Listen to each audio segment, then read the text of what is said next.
Hello les gars, aujourd'hui nouvelle vidéo, on débute sur Chesscom et je voulais absolument vous montrer mon parcours de progression et donc je me lance. On est parti pour commencer, on est bien à 100 Elo, le but c'est d'arriver à 200. Donc moi je vais faire une ouverture au niveau de la dame et ce que je fais à chaque fois c'est que généralement j'ouvre comme ceci. Après ça dépend de comment la personne joue bien entendu, et là normalement pour parer l'échec il y a plusieurs méthodes. Celle que je privilégie le plus c'est de développer le cavalier. Voilà, c'est pas grave s'il mange, il y a aucun problème. Puis là tu vois ce qu'il vient de faire c'est un peu dommage parce que c'est un peu de la perte de temps. Quand on joue une pièce en début de partie c'est bien d'éviter de la retoucher une deuxième fois parce que tu perds du temps. Et là ce que je vais faire c'est que je vais prendre le centre parce que l'intérêt de ce centre là il est très stratégique. Donc là je le prends et j'ai gagné le centre. Ça veut pas dire que j'ai gagné la partie hein. Là je peux faire tout ce que je veux. Je peux faire ça, vouloir remanger probablement, et je vais pouvoir avancer mon pion et j'aurai gagné le centre totalement. Ce cavalier là il protège ce pion là qui est aussi protégé par ce pion là, donc en fait je suis quand même bien défendu. Lui il attaque juste avec la dame et ce pion, mais il a pas intérêt à essayer d'échanger. Alors moi je fais ça comme ça,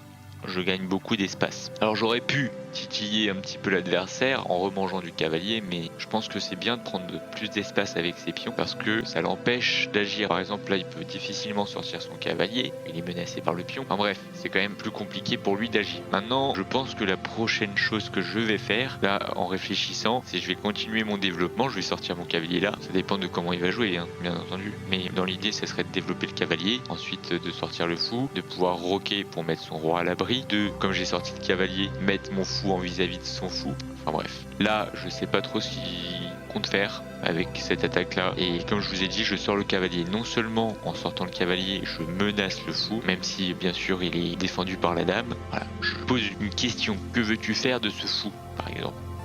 Bien entendu je pourrais très bien pousser le petit pion pour encore plus le gêner. Ça fait 2 fois qu'il propose des menaces qui ne servent pas forcément à quelque chose, et à chaque fois il rebrousse chemin, donc il perd à chaque fois du temps. Vous voyez, il n'a pas vraiment développé ce camp, toutes ces pièces sont encore bloquées. Moi j'en suis déjà à développer mon fou, et prochain coup c'est le roc, le petit roc. Alors là il pourrait très bien développer son fou là, je pense que ça pourrait lui permettre de développer ses pièces. Il développe le cavalier, super. Qu'est-ce qui menace? Ce pion et ce pion, que ces deux pions là sont protégés par ce cavalier. Je vois pas trop la menace. Après honnêtement peut-être que dans sa stratégie il veut manger ce pion en particulier, dans ces cas là je remangerai avec le pion, mais peut-être qu'il veut le déloger parce que ça le gêne énormément dans son développement. Et là peut-être que sa solution c'est aussi de pouvoir faire le grand rock parce qu'il peut largement déplacer son fou et sa dame pour rocker, alors que là c'est plus compliqué de sortir son cavalier qui est directement menacé. Il pourrait bien sûr le sortir de l'autre côté, sachant qu'il y a quand même mon fou qui pourrait l'attaquer. Là c'est que des suppositions. Alors bien sûr je précise que c'est un compte sur lequel je débute,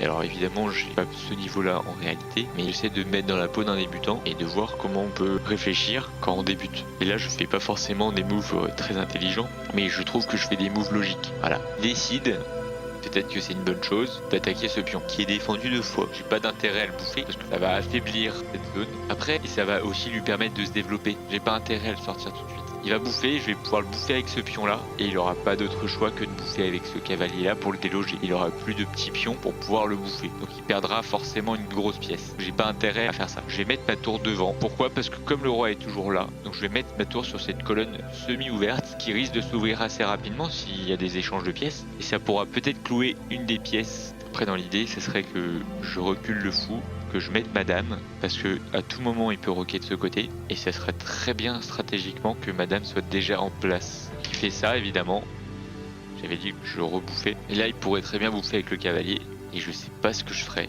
Donc là il a décidé finalement de vouloir sans doute roquer assez rapidement, parce que il a décidé de sortir son cavalier sur le bord, même si on dit souvent que cavalier au bord c'est un cavalier qui est mort, parce qu'il ne sert à rien. Enfin, il a beaucoup moins de portée. Ça, c'est pas moi qui l'ai dit, c'est Julien Song, un gars qui donne des tutos sur YouTube et que j'ai beaucoup suivi. Bah là, du coup, ça change pas grand chose, hein. Si ce n'est que du coup, t'as envie de faire ça, ça, ça. Tu vois ce que je veux dire? C'est un coup intermédiaire. Il abandonne souvent, hein, j'ai l'impression. Hein. Soit il a une mauvaise connexion, c'est possible, mais il y a moyen que je gagne la game sans rien faire. Hein. Juste par abandon de partie. Ça serait dommage. Et là, il refait ça. Pour quelle raison? Parce que ma tour est là? Ok. Alors, il veut peut-être menacer ce cavalier. Moi j'ai juste à faire ça. Maintenant s'il a envie de le manger, je le mangerai comme ça. Il peut avancer le pion. Ah bah ça quoi. Pas trop grave. Parce que si il avance le pion, il n'y a pas de problème. sais que là, il y a un risque qui cloue sa dame, parce que son roi est juste derrière. Maintenant, j'ai tout intérêt à essayer à bouger le cavalier, mais tu sais ce que je vais faire, c'est surtout que je vais menacer sa dame avec ce fou. Bah tu sais, mon petit bonhomme, c'est pas parce que tu menaces mon fou avec ton cavalier que je peux pas déplacer mon fou et attraper ta dame. C'est comme ça que ça fonctionne. Et tu dérogues ton roi. Alors, je vais faire ça. Voilà. Depuis on est plus protégé. Donc c'est, je pense, la meilleure des choses à faire. Ensuite, je peux me mettre là pour attaquer. Alors honnêtement, je comprends pas trop ses coups. Je comprends pas trop ses coups. Et merde, j'ai fait un peu n'importe quoi. Oh bah, pardon. Je suis désolé. Je pensais avoir fait n'importe quoi, mais j'ai fait quand même un peu n'importe quoi. Là, il peut plus bouger son cavalier. Hein. Mais par contre, j'ai pas intérêt à manger parce que son cavalier là le protège et je risque de perdre madame. Je peux pas me mettre là en pensant que j'ai un échec et protégé parce qu'il y a le fou qui protège. Et là, j'aurais tendance à vouloir faire une erreur en me précipitant, mais il faut pas que je me précipite. Donc je peux faire ça pour déloger le fou et lui dire t'arrêtes de te mettre par là. Je sais pas ce qu'il va faire. Et bah voilà, bah, il a fait ce qu'il fallait pas faire. Parce que du coup là honnêtement je peux faire ça, tu vois. J'ai bien une protection, un deuxième échec, il peut pas aller là. Il peut pas aller là, il est obligé de parer l'échec en mettant son cavalier ici. Et ensuite je fais ça pour le mater. Donc en fait là la seule possibilité qu'il a pour continuer de jouer c'est de bouger son cavalier ici et de le mettre là. Et du coup dernière action, et comme vous pouvez le constater, en fait je suis plus proche du roi et du coup bah le roi peut plus rien faire. Et il n'y a aucune autre pièce de sa part qui peut bouffer ma reine, et du coup je fais un échec et mat. Voilà, donc j'ai gagné la partie tout bêtement.